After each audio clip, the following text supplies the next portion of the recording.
Hello everyone, welcome to Paladin institute. आज का हमारा टॉपिक है रिसोर्सेज ऑफ एनर्जी। एनर्जी के जो सोर्सेज हैं उनको हम कन्वेंशनल और नॉन कन्वेंशनल सोर्सेज के अंदर क्लासिफाई कर सकते हैं। उसके अलावा जो आप काफ़ी टाइम से पढ़ रहे हैं classification that is into renewable and non renewable resources, उसको हम थोड़ा सा पहले जो है यहाँ पर रिव्यू कर लेते हैं। तो रिन्यूएबल रिसोर्सेज जो है हम ऐसे रिसोर्सेज को बोलते हैं जिनकी जो सप्लाई है नेचर के अंदर वो अनलिमिटेड क्वांटिटी के अंदर है और हम उनको काफ़ी जो है लंबे अरसे तक जो है यूज़ कर सकते हैं। एंड अगर हम उनको कंटिन्यूसली यूज़ करते जाएं तो वो ख़त्म नहीं होंगे। That's why they are called as non exhaustible resources, यानी कि ऐसे रिसोर्सेज जो ख़त्म ना हों। और यहाँ पर हमारे पास एग्जांपल आ जाती है सोलर एनर्जी, विंड एनर्जी वगैरह की।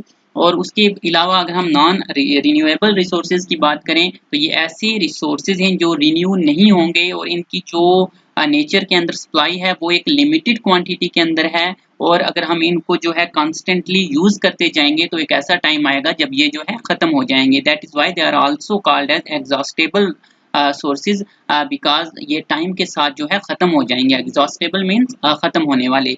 सो ये तो जो है हम काफ़ी टाइम से पढ़ते आ रहे हैं, रिन्यूएबल नॉन रिन्यूएबल। दूसरी जो क्लासिफिकेशन है that is into conventional and non conventional sources. अब कन्वेंशनल सोर्सेज ऑफ एनर्जी हम ऐसी सोर्सेज जो हैं एनर्जी के उनको बोलेंगे जिनको हम काफ़ी लॉन्ग टाइम से जो है यूज़ करते आ रहे हैं और हमने काफ़ी ज़्यादा जो है उनको एक्सप्लोर कर लिया है और काफ़ी ज़्यादा एक्सप्लाइटेशन जो है उनकी हमने कर ली है। And we know a lot about them. जैसे कि इसमें हमारे पास जो फॉसिल फ्यूल हैं उनकी एग्जाम्पल आ जाती है। फॉसिल फ्यूल में हम जो है कोल, पेट्रोलियम की बात करते हैं। उसके अलावा यहाँ पर जो थर्मल पावर प्लांट्स हैं, थर्मल पावर प्लांट जहाँ पर हम जो कोल है, कोयला, उसका यूज करके इलेक्ट्रिसिटी जनरेट करते हैं। सबको आगे हम डिटेल में देखेंगे। देन हाइड्रो जो इलेक्ट्रिसिटी है, हाइड्रो पावर प्लांट्स हैं वो भी यहीं पर आ जाएंगे। उसके अलावा हमारे पास यहाँ पर बायोमास और विंड एनर्जी, उनको जो है हालांकि हम सेमी कन्वेंशनल सोर्सेज में रखते हैं बिकॉज जो टेक्नोलॉजी है उसका यूज़ करके हमने काफ़ी इम्प्रूवमेंट लाई है उसमें। ये सभी जो है आगे हम डिटेल में देखेंगे। और अगर हम नॉन कन्वेंशनल सोर्सेज की बात करें तो ये ऐसे सोर्सेज हैं एनर्जी के जो कि रिलेटिवली जो है नए हैं और इनको हमने रिसेंटली जो है यूज़ करना स्टार्ट किया है और अभी ज़्यादा एक्सप्लाइटेशन जो है हमने इन रिसोर्सेज की नहीं की है। तो यहाँ पर अगर हम एग्जाम्पल देखें तो हमारे पास जो है एग्जाम्पल आ जाती है जैसे कि न्यूक्लियर एनर्जी है। उसके अलावा हमारे पास टाइडल एनर्जी है, सोलर एनर्जी है। ये सब नॉन कन्वेंशनल की जो है टाइप्स आ जाती है। जैसे हमने कहा सोलर एनर्जी है, टाइडल एनर्जी वगैरह हो गया। सभी को हम जो है आगे डिटेल के अंदर जो है डिस्कस करेंगे। सिंपली हम ये कह सकते हैं कि कन्वेंशनल रिसोर्सेज ऐसे हैं, सॉरी कन्वेंशनल सोर्सेज जो हैं एनर्जी के वो ऐसे हैं जिनको हम काफ़ी टाइम से यूज़ कर रहे हैं, काफ़ी एक्सप्लॉइट कर चुके हैं। जबकि नॉन कन्वेंशनल जो है वो रिलेटिवली न्यूअर रिसोर्सेज हैं जिनको हमने रिसेंटली यूज़ करना स्टार्ट किया है। उसके अलावा कन्वेंशनल सोर्सेज जो हैं वो ज़्यादातर केसेस में हमारे पास जो है एग्जॉस्टेबल रिसोर्सेज हैं, नॉन रिन्यूएबल हैं, जैसे कि फॉसिल फ्यूल जो कि ख़त्म हो जाएंगे। और नॉन कन्वेंशनल सोर्सेज जो हैं ये रिलेटिवली जो है रिन्यूएबल रिसोर्सेज हैं जिनको हम बार बार यूज़ कर सकते हैं, like solar and tidal energy. और उसके अलावा नॉन कन्वेंशनल सोर्सेज को हम अल्टरनेट सोर्स ऑफ एनर्जी भी बोलते हैं। तो ये थोड़ा सा हमने यहाँ पर जो है इंट्रोडक्शन देख लिया। अब हम नेक्स्ट बात करते हैं जो डिफरेंट कन्वेंशनल सोर्सेज हैं एनर्जी की, उनमें सबसे पहले फॉसिल फ्यूल को। तो फॉसिल फ्यूल जो है ये एक कन्वेंशनल सोर्स है एनर्जी का। यहाँ पर हम पहले कुछ टर्म्स देख लेते हैं। जैसे फ्यूल, फ्यूल कोई भी ऐसी चीज़ है जिसको हम जो है जलाने के लिए यूज़ करते हैं, और यू कैन से एनीथिंग जो जले, दैट इज़ फ्यूल। और फॉसिल जो है dead remains of plants and animals. तो अब जो ये फ्यूल हैं जैसे कि कोल है, पेट्रोलियम है, इनको हम फॉसिल फ्यूल बोलते हैं। इसका रीज़न क्या है कि जो इनकी फॉर्मेशन है वो कैसे होती है। अब अगर हम इनकी फॉर्मेशन देखें कोल, पेट्रोलियम वगैरह की, तो क्या होता है कि मान लो कोई बहुत बड़ा फ्लड आया या कुछ अर्थक्वेक आया तो उसकी वजह से जो प्लांट्स वगैरह हैं या एनिमल्स हैं वो पूरे के पूरे ज़मीन के अंदर दब जाते हैं और मिलियन ऑफ ईयर्स लग जाते हैं, लाखों साल लग जाते हैं इनकी फॉर्मेशन में। होता क्या है कि जब ये ज़मीन के अंदर दब जाते हैं तो इनके ऊपर जो है साइज की लेयर्स पड़ती रहती हैं और जिसकी वजह से काफ़ी जो है इनके ऊपर प्रेशर पड़ता है। और due to high pressure and high temperature, आप बस इतना याद रखें कि हाई प्रेशर और हाई टेम्परेचर की वजह से जो ये डेड रिमेन्स हैं प्लांट्स और एनिमल्स के, ये कन्वर्ट हो जाते हैं कोल एंड पेट्रोलियम में रिस्पेक्टिवली। तो इस तरह से फॉसिल फ्यूल जो है, कोल, पेट्रोलियम जो है, उनकी फॉर्मेशन होती है। ये आप बस सिंपल सा इतना याद रख सकते हैं, ज़्यादा इसमें कुछ आपको याद रखने की ज़रूरत नहीं है। बट यहाँ पर 2 टर्म्स हैं जो इम्पॉर्टेंट हैं, उनको हम देख लेते हैं। अब एक टर्म तो आ जाती है यहाँ पर इग्निशन टेम्परेचर। Ignition temperature. अब इग्निशन टेम्परेचर जो है, हम ऐसी टेम्परेचर को बोलेंगे जिस टेम्परेचर के ऊपर कोई भी जो आपका फ्यूल है वो आग पकड़ ले। सो आप इसको ऐसे डिफाइन करोगे कि it is the temperature at which fuel, या आप कह सकते हो कोई भी सब्सटेंस के temperature at which any substance catches fire. ऐसा टेम्परेचर जिसके ऊपर कोई भी आपका जो सब्सटेंस है वो आग पकड़ लेता है, उसको हम बोलते हैं इग्निशन टेम्परेचर। और ये वेरी करता है सब्सटेंस टू सब्सटेंस। जैसे अगर आप पेट्रोल की बात करो, डीजल की बात करो, तो उनका जो इग्निशन टेम्परेचर है वो काफ़ी कम है, फिर वो काफ़ी कम टेम्परेचर पे भी जो है ईजिली जो है आग जो है उसको पकड़ लेते हैं। जबकि अगर लकड़ी की बात करें तो उसको काफ़ी आपने हाई टेम्परेचर उसको थोड़ा चाहिए, उसका इग्निशन टेम्परेचर जो है रिलेटिवली हाइयर है देन दैट ऑफ पेट्रोल। तो एक तो ये टर्म हो गई। दूसरा एक और टर्म है यहाँ पर, that is calorific value. Calorific value. तो कैलोरीफिक वैल्यू जो है ये क्या होता है कि हम इसको डिफाइन करते हैं कि अगर आप किसी भी फ्यूल को जलाते हो, जैसे कि हम यहाँ पर एक क्वांटिटी लेके चलते हैं 1 kg। तो से कि अगर आपने 1 kg फ्यूल को जलाया तो उसने कितनी एनर्जी प्रोड्यूस की, that is called as calorific value, कि amount of energy produced by burning 1 kg of fuel. तो कितनी एनर्जी जो है 1 kg फ्यूल को जो है आपने जलाने के बाद जो है आपको मिली, दैट इज कैलोरीफिक वैल्यू, जो कि डिफरेंट फ्यूल की डिफरेंट होगी। तो ऐसा फ्यूल जिसकी कैलोरीफिक वैल्यू हाई है वो फ्यूल जो है ज़्यादा बेटर होगा, वो जो है हमारे लिए एक आइडियल फ्यूल होगा। क्योंकि अगर हम कम क्वांटिटी भी जला रहे हैं तो वो हमें जो हीट दे रहा है वो ज़्यादा दे रहा है। तो कैलोरीफिक वैल्यू वही है कि आपको कितनी हीट जो है वो मिली, how much amount of heat जो है वो आपको मिल रही है जब आप किसी भी फ्यूल को जो है जला रहे हो। तो ये उसकी कैलोरीफिक वैल्यू है। इन दोनों जो टर्म्स हैं इनको आप याद रखें, और ये भी कि आपका आइडियल फ्यूल वो होगा जिसकी कैलोरीफिक वैल्यू जो है वो हाइयर हो। तो एक अच्छा फ्यूल वो है जिसकी जो कैलोरीफिक वैल्यू है वो हाई हो और उसका जो इग्निशन टेम्परेचर है प्रॉपर हो, यानी कि ना ही बहुत कम हो कि अचानक से जो है एक नॉर्मल कंडीशन में आग पकड़ ले, ना ही इतना ज्यादा हो कि आपको बहुत ज्यादा हीट उसको जो है देनी पड़े आग लगाने के लिए। तो ये आप यहाँ पर 2 टर्म्स जो हैं इनको ध्यान रखें। उसके बाद हम जो है फॉसिल फ्यूल की, जैसे हमने बात की कि फॉसिल फ्यूल जो हैं they are our conventional source of energy, जिसका यूज़ हम काफ़ी टाइम से कर रहे हैं। लेकिन यहाँ पर कुछ चीज़ें हैं जिनको आप याद रख सकते हो, ध्यान रख सकते हो।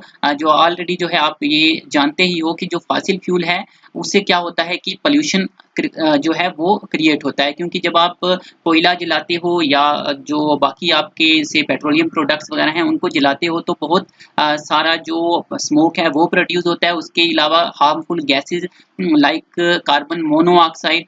कार्बन मोनोऑक्साइड जो है इसका आप याद रखें कि कार्बन मोनोऑक्साइड जो है ये जब आप कोयला जलाते हो, कोल की जब कंबशन होती है तब निकलती है। उसके अलावा जो ऑटोमोबाइल्स हैं, गाड़ियां, उनका जो एग्जॉस्ट है उनसे जो धुआं निकलता है उसमें भी कार्बन मोनोऑक्साइड प्रेजेंट होती है, और ये ऐसी गैस है जो कि एक पॉइजनस गैस है।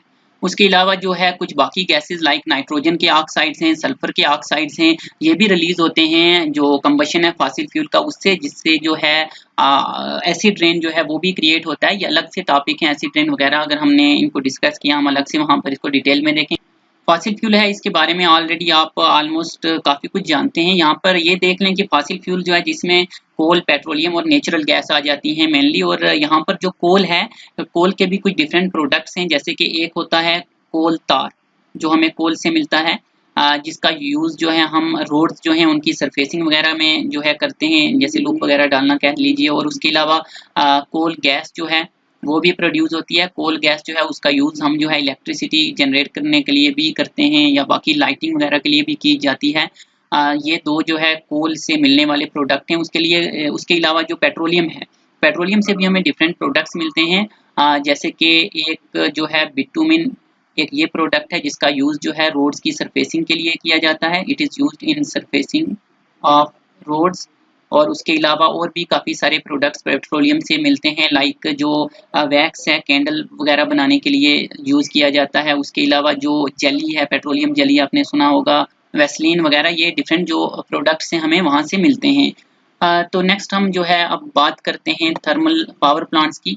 जो थर्मल पावर प्लांट्स हैं, यहाँ पर जो हम फॉसिल फ्यूल्स हैं उनको जलाते हैं, और फॉसिल फ्यूल से जो एनर्जी निकलती है दैट इज हीट एनर्जी, उसका हम यूज करते हैं इलेक्ट्रिक एनर्जी जो है उसको प्रोड्यूस करने के लिए।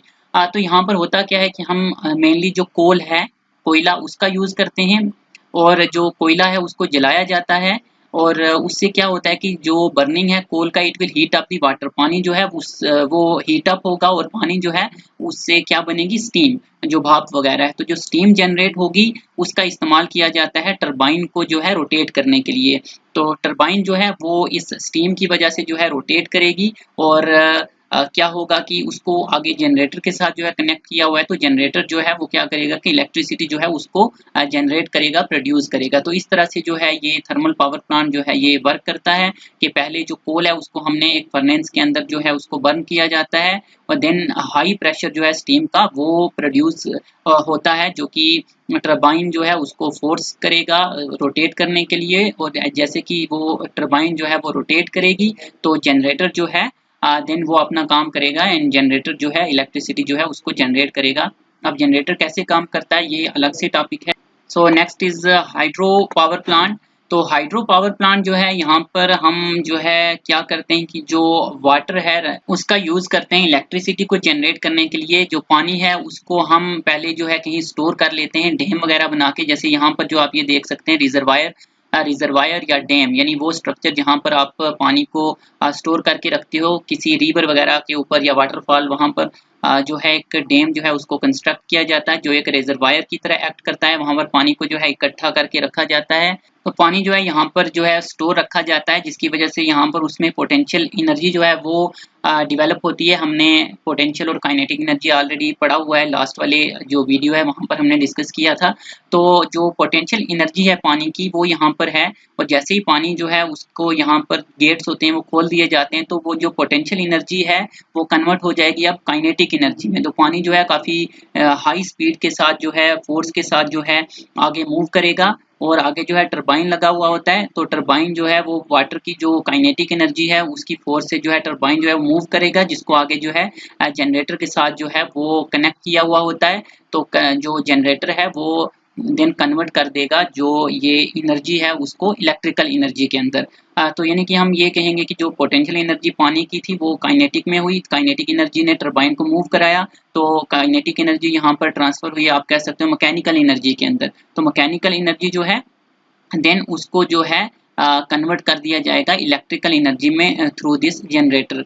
और ये डायनेमो जो है ये इलेक्ट्रिक जनरेटर को ही कहा जाता है। आप ये याद रखें कि डायनेमो जो है ये एक ऐसा डिवाइस है जो कि क्या करता है, जो मैकेनिकल एनर्जी है उसको कन्वर्ट करता है इलेक्ट्रिकल एनर्जी के अंदर। दैट इज यहाँ पर जनरेटर जो है दैट इज डायनेमो, जो कि आपकी मैकेनिकल एनर्जी जो कि टरबाइन की मूवमेंट से जो है जनरेट हुई उसको इलेक्ट्रिकल एनर्जी के अंदर जो है कन्वर्ट कर देगा। So next is the biomass. Biomass जो है it is source of energy which is derived from living things. जैसे बायो का मतलब ही होता है लिविंग, तो ऐसी सोर्स एनर्जी का जिसको आपने लिविंग थिंग्स से डिराइव किया है उसको हम बायोमास एनर्जी बोलेंगे। लिविंग थिंग्स से यानी यहाँ पर हम बात कर सकते हैं प्लांट्स और एनिमल्स की। प्लांट के जो रिमेन है से कि जो प्लांट के पार्ट हैं, जो उसके पत्ते हो गए या कोई और उसका जो डेड रिमेन है प्लांट का वो आ जाएगा। उसके अलावा एनिमल वेस्ट है इसमें वो आ जाएगा। एनिमल वेस्ट जैसे कि स्पेशली हम काउ डंग वगैरह की बात करें, गोबर वो आ जाएगा। तो गोबर का यूज करके या आप कह सकते हो प्लांट के जो बाकी पार्ट्स हैं उनका यूज करके जो एनर्जी हम प्रोड्यूस करते हैं उसको हम बोलेंगे बायोमास एनर्जी। और यहाँ पर जो है एक और चीज आ जाती है यहाँ पर चारकोल का, ये आप देख लें। जब वुड को जो है वो जलाया जाता है limited supply of oxygen water में, तो तब क्या होता है जो चारकोल है वो बनता है। ये एक पॉइंट यहाँ पर आप याद रखें। और चारकोल जो है इसकी जो हीट जनरेटिंग कैपेसिटी है वो काफ़ी अच्छी होती है। और इसका एक और फायदा ये है चारकोल का कि ये विदाउट फ्लेम जलता है, यानी जो आग की लपटें हैं वो ये प्रोड्यूस नहीं करेगा, स्मोक प्रोड्यूस नहीं करता है। काफ़ी कम पोल्यूशन जो है इसकी वजह से होगा। It is a cleaner fuel, तो ये चारकोल का फायदा है because it doesn't produce smoke. Biogas plant जो है उसके अंदर काउ डंग दैट इज गोबर, उसके अलावा सीवेज वेस्ट या प्लांट मैटर पत्ते वगैरह जो हैं प्लांट के उनको यूज किया जाता है जो है बायोगैस प्रोड्यूस करने के लिए या गोबर गैस। किस तरह से ये यहाँ पर डायग्राम के थ्रू हम देखते हैं। यहाँ पर अगर आप देखें स्लरी जो है सिंपली यही हो गया जो हमने कहा, जो वेस्ट प्रोडक्ट्स वगैरह हैं या प्लांट के या एनिमल वेस्ट जो है उसको जो है इकट्ठा करके यहाँ पर जो है क्या किया जाता है कि डाला जाता है। तो ये जो है दिस इज मिक्सिंग टैंक। ये मिक्सिंग टैंक यानी कि यहाँ पर जो पूरा मिक्सचर है जिसमें हमने कहा एनिमल डंग, दैट इज जो काउ डंग भी जिसको हम बोल रहे हैं, या गोबर वो हो गया, या उसके अलावा जो प्लांट के जो वेस्ट है या बाकी सीवेज वेस्ट वगैरह है उसको यहाँ पर जो है मिक्स किया जाता है, जिसको हम बोलते हैं स्लरी। तो स्लरी उसी की कंपोजिशन है, water plus all this waste. तो ये जो वेस्ट है देन ये इस वाले चेम्बर में से जो है अंदर जाएगा। इस चेम्बर को जो है कहा जाता है inlet chamber, it is called as inlet chamber. तो यहाँ इनलेट चेम्बर है ये वाला, जिससे जो ये पूरी स्लरी है इसको अंदर डाला जा रहा है। और यहाँ पर जो है सिंपली थोड़ा सा स्लोप दिया हुआ होता है ताकि इजीली जो है ये इसके अंदर आ जाए। And this is digester. ये जो है ये डाइजेस्टर है, डाइजेस्टर या इसको आप बोल सकते हो जो टैंक है आपका मेन।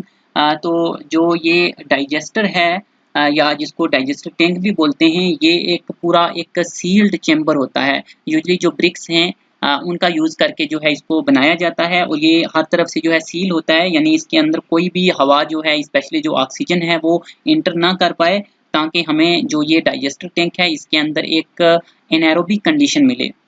एनारोबिक मतलब कि ऐसा इन्वायरमेंट जहाँ पर जो ऑक्सीजन है वो प्रेजेंट ना हो, एब्सेंस ऑफ ऑक्सीजन, जहाँ पर ऑक्सीजन की अवेलेबिलिटी ना हो, दैट इज एनारोबिक कंडीशन। तो यहाँ पर जो है एक एनारोबिक कंडीशन जो है वो क्रिएट की जाती है, वो इसलिए ये पूरा जो है एक सील्ड चेम्बर होता है ताकि ऑक्सीजन इंटर ना करे। और यहाँ पर कुछ बैक्टीरिया होते हैं that are anaerobic. Anaerobic bacteria वो बैक्टीरिया होते हैं जो ऑक्सीजन की एब्सेंस के अंदर जो है काम करते हैं। तो जो वो बैक्टीरिया है एनारोबिक बैक्टीरिया, वो क्या करेंगे कि ये जो पूरी स्लरी थी इसको जो है वो डीकम्पोज करेंगे। और इसकी डीकम्पोजिशन में के टाइम क्या होगा कि जब इसकी डीकम्पोजिशन होगी तो उस पूरे प्रोसेस के अंदर कुछ गैसेज रिलीज होंगी हमारे पास, जिसमें कौन सी गैसेज हैं वो आपने याद रखनी है। One is this methane, then carbon dioxide, hydrogen sulphide and hydrogen. ये गैसेज हैं जो कि यहाँ से जो है प्रोड्यूस होंगी जब जो एनारोबिक बैक्टीरिया हैं वो डीकम्पोज करेंगे ये जो स्लरी थी उसको। स्लरी जो है उसके अंदर वाटर भी प्रेजेंट होता है, लेकिन अगर आपसे पूछा जाए कि कौन सी गैसेज निकलती हैं तो आपने इन गैसेज का नाम याद रखना है। मीथेन जो है सबसे ज्यादा प्रोड्यूस होती है, अराउंड 75% जो है मीथेन, CH4 मीथेन का फार्मूला है। मीथेन जो है प्रोड्यूस होती है। बाकी जो है स्मॉल अमाउंट में कार्बन डाइऑक्साइड, हाइड्रोजन सल्फाइड और हाइड्रोजन, ये गैसेस जो हैं ये प्रोड्यूस होती हैं। हाइड्रोजन सल्फाइड जिसका फार्मूला H2S है, ये भी आप याद रखें। तो क्वेश्चन जो है आपको इस तरह से पूछा जा सकता है कि which of the following gas is not released during the decomposition process और इन अ बायोगैस प्लांट। तो आपको ये पता होना चाहिए। दूसरा जो है ये जो गैसेस हैं देन उनको जो है यहाँ पर जो है कलेक्ट कर लिया जाता है गैस आउटलेट, जो ये आपको यहाँ पर दिख रहा है गैस आउटलेट। यहाँ पर एक जो है पाइप के थ्रू जो है इस गैस को जो है वो हम क्या करते हैं कि कलेक्ट कर लेते हैं, और देन जो है हम ट्रांसमिट कर देते हैं टू अ टरबाइन, जो कि आगे इलेक्ट्रिसिटी को जनरेट करने के लिए जो है यूज की जा सकती है। उसके अलावा जो ये पूरा आपका स्लरी वगैरह थी जिसको आप डीकम्पोज कर लिया गया है, तो डीकम्पोज होने के बाद जो है अब जो है इसको हम यूज कर सकते हैं as a manure and fertiliser, क्योंकि it is very rich in nitrogenous compound, जैसे कि फॉस्फोरस हो गया, पोटेशियम हो गया, उसके अंदर जो है ये काफी रिच होता है। तो इसलिए इसको हम खेत वगैरह के अंदर मैन्योर फर्टिलाइजर के तौर के ऊपर भी जो है वो यूज कर सकते हैं। तो यहाँ पर जो है एक आउटलेट चेम्बर होता है, जैसे यहाँ पर ये आप देख रहे हैं आउटलेट। ये जो है इसलिए होता है कि ये जो स्लरी वगैरह यहाँ पर बच गई है इसको बाहर निकाला जाए, जिसको हमने कहा एज अ मैन्योर हम यूज कर सकते हैं। जैसा हमने कहा कि एक तो इलेक्ट्रिसिटी जनरेट करने के लिए टरबाइन के साथ हो सकता है, उसके अलावा गैस आउटलेट जो है ये सीधा आप किसी आगे जो है गैस स्टोव वगैरह उसके साथ भी कनेक्ट कर सकते हो, उसको जलाने वगैरह के लिए जो है खाना बनाने के लिए जो है इस गैस का यूज जो है वो किया जा सकता है। तो ये हो गया बायोगैस के related. Next is wind energy. तो विंड एनर्जी जो है इसकी अगर हम बात करें तो यहाँ पर जो है हम विंड का यूज करते हैं। विंड एज वी नो कि moving air is called wind, हम काफी टाइम से पढ़ते आ रहे हैं ये डेफिनेशन। हालांकि अगर हम यहाँ पर बात करें कि जो हम इलेक्ट्रिसिटी जनरेट करते हैं यूजिंग द विंड मिल, ये जैसा कि आप देख सकते हो, ये इस तरह का डिवाइस जो है होता है। जब हवा चलेगी तो ये जो इसकी शाफ्ट है ये जो है मूव करेगी, यानी जो हम कह सकते हैं कि काइनेटिक एनर्जी है एयर की, उसको हम यूज़ कर रहे हैं इसको मूव करने के लिए। तो जब ये मूव करेगी तो इसके साथ में यहाँ पर जो है अटैच होता है एक मिनी जनरेटर, तो या डायनेमो आप कह सकते हो। तो वो जो है कन्वर्ट करेगा इस मैकेनिकल एनर्जी को इलेक्ट्रिकल एनर्जी में। तो एक जो ये आपका विंड मिल है वो काफ़ी नहीं होता इतनी सारी, क्योंकि हमें इलेक्ट्रिसिटी जो है वो काफ़ी लार्ज अमाउंट में प्रोड्यूस करनी है। तो सिंगल जो है विंड मिल वो कैपेबल नहीं है इतना ज़्यादा आउटपुट देने के लिए, इसलिए जो है बहुत सारे विंड मिल जो है वो लगाए हुए होते हैं, कनेक्ट किया हुआ होता है। तो जो एक पूरा विंड फार्म है उसमें जो है सेवरल विंड मिल्स जो है वो प्रेजेंट होती हैं। तो यहाँ पर जैसा हमने कहा कि जो काइनेटिक एनर्जी है विंड की उसका यूज़ किया जाएगा। पहले तो ये जो है उसको मैकेनिकल एनर्जी में कन्वर्ट किया जाएगा थ्रू दिस शैफ्ट्स, या ये जो ब्लेड्स हैं विंड मिल के, एंड देन इसके साथ में एक जनरेटर हमने कहा या डायनेमो अटैच होगा जो कि उसको आगे इलेक्ट्रिकल एनर्जी के अंदर जो है वो कन्वर्ट कर देगा। यहाँ पर कुछ और इम्पॉर्टेंट पॉइंट्स हैं जिनको आपने जो है ध्यान रखना है। एक तो ये कि जो मिनिमम विंड स्पीड हमें चाहिए, जो ये हमारा विंड मिल है उसकी वर्किंग के लिए, वो है 15 किलोमीटर पर आवर, यानी जो स्पीड है विंड की वो एटलीस्ट 15 किलोमीटर पर आवर होनी चाहिए। तब जा करके हमारा जो विंड मिल है वो काम करेगा और इलेक्ट्रिसिटी जनरेट करने के लिए हम उसका यूज़ जो है वो कर सकते हैं। ये कुछ लिमिटेशंस हैं। एक तो ये कि मिनिमम विंड स्पीड जो है वो 15 किलोमीटर जो है पर आवर होनी चाहिए, और दूसरा ये कि यहाँ पर हमें काफ़ी ज़्यादा एरिया भी चाहिए होता है। आप कह सकते हो कि नियरली 2 हेक्टर लैंड जो है वो हमें चाहिए होती है एक विंड फार्म को जो है वो सेटअप करने के लिए। तो ये उसकी कुछ लिमिटेशंस हैं। जैसे हर एक जगह जो है 15 किलोमीटर पर आवर की स्पीड से विंड जो है अवेलेबल नहीं होती, तो हम वहाँ पर विंड फार्म नहीं खोल सकते हैं। उसके अलावा कुछ और पॉइंट्स यहाँ पर आप देखें। एक तो ये कि जो डेनमार्क है, Denmark it is called as country of winds, इसको जो है कंट्री ऑफ विंड्स कहा जाता है। यहाँ पर जो है 25% जो इनकी नीड है इलेक्ट्रिसिटी की वो थ्रू विंड मिल ही जो है वो फुलफिल की जाती है। बट अगर हम देखें कि ओवरऑल जो है टोटल आउटपुट की बात करें तो जो जर्मनी है वो लीड करता है। अगर हम ओवरऑल बात करें तो जर्मनी जो है वो लीड करता है टोटल आउटपुट की। अगर हम बात करें कि जो विंड मिल के थ्रू जो है इलेक्ट्रिसिटी जनरेट कर रहे हैं।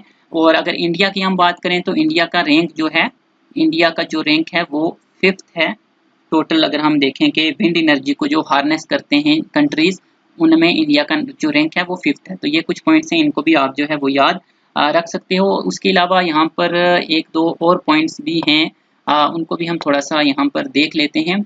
इंडिया के अंदर जो सबसे पहली जो विंड फार्म जो है वो जो बनाया गया था दैट वाज नियर कन्याकुमारी इन तमिलनाडु के अंदर बनाया गया था। जो फर्स्ट फार्म था, इंडिया का जो फर्स्ट विंड फार्म था that was set up in Tamil Nadu, जो कि 380 मेगावाट जो इलेक्ट्रिसिटी है उसको जो है जनरेट करता है। हालांकि इसकी जो कैपेसिटी है 1500 मेगावाट जो है कही गई थी करंट कैपेसिटी। और जो ये विंड फार्म है इसका नाम भी जो है आप याद रखें, आपसे पूछा जा सकता है। This is the first wind farm of India that is Muppandal wind farm. तो ये नाम भी आप जो है याद रखें in Tamil Nadu, this was the first wind farm. उसके अलावा राजस्थान के अंदर भी जो है हमारे पास एक विंड फार्म जो है वो प्रेजेंट है जैसलमेर के अंदर, that is Jaisalmer wind park. और उसके अलावा महाराष्ट्र के अंदर जो है कुछ विंड फार्म्स जो है वो प्रेजेंट हैं। तो ये कुछ पॉइंट्स हैं जिनको आप जो है याद रखें। और उसके अलावा अब नेक्स्ट जो है हम बात करेंगे नॉन कन्वेंशनल सोर्सेज हैं जो एनर्जी के, उनकी, जो कि हम नेक्स्ट वीडियो के अंदर डिस्कस करने वाले हैं।